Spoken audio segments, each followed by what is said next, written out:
You might be nervous about taking your IELTS speaking test, but with these 10 tips from our IELTS experts and plenty of practice, you will be well on your way to building your confidence and getting the IELTS band score you need.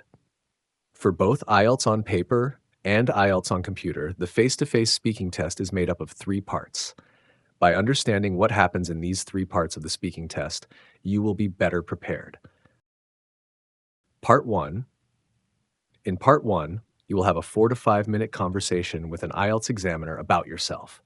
Topics might include work, family, home life, personal interests. Part 2. In Part 2 of the speaking test, you will be given a card with a topic. You will be given 1 minute to take notes on the topic and will be given a pencil and paper to prepare your response.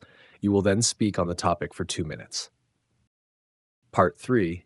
In Part 3, you will have a conversation with the IELTS examiner around the topic given in Part 2, discussing it in more detail. Part 3 should take approximately 4 to 5 minutes to complete.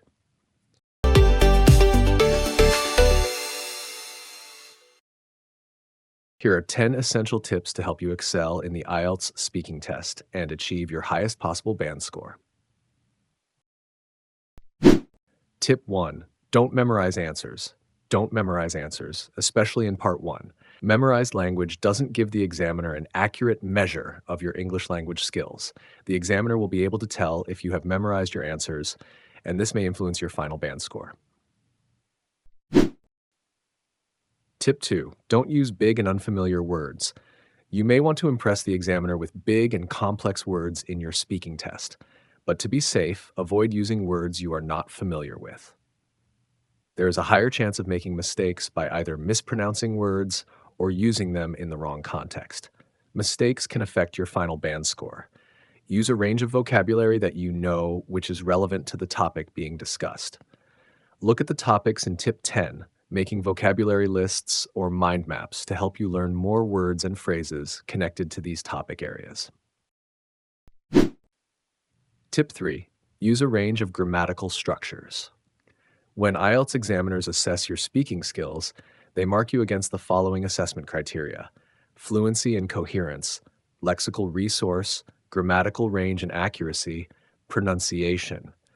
Try and use a range of grammatical structures using complex and simple sentences to express what you want to say. Know your own errors and practice speaking to friends in English, or record yourself to see if you can spot errors. If you hear an error, make sure to correct yourself.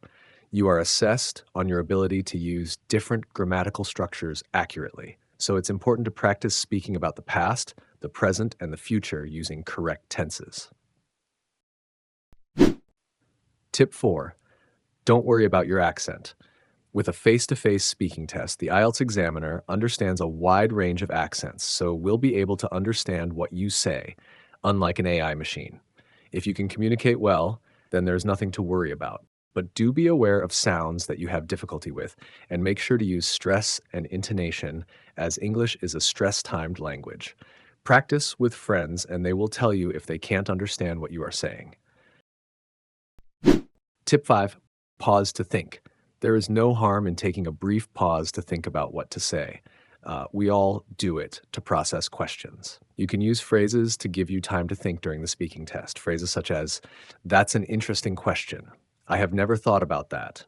But, let me see. That's a good point. That's a difficult question, but I'll try and answer it. Well, some people say that is the case. However, I think.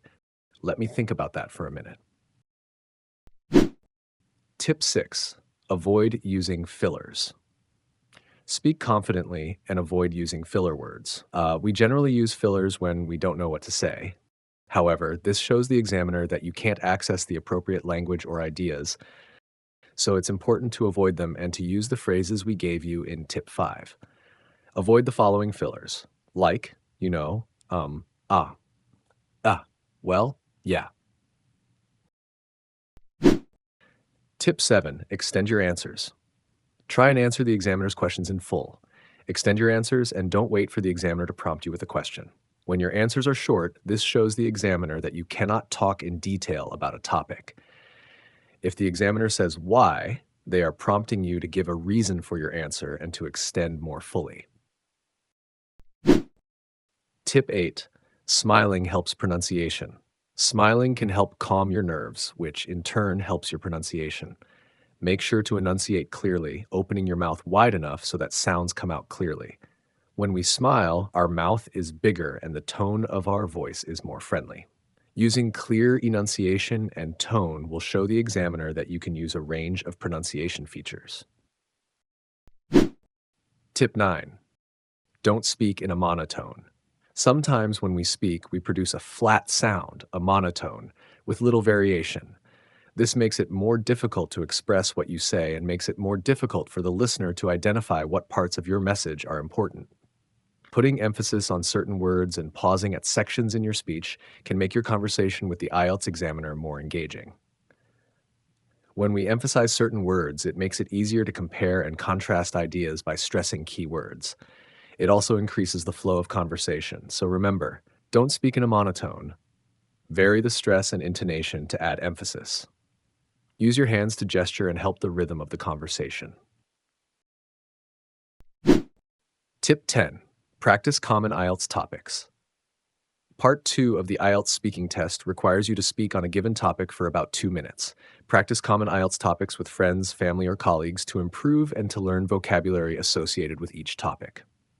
Common topics you can practice for the speaking test include tourism and travel, education, transport, environment, family life, sport and recreation, crime and punishment, the internet, advertising, and retail,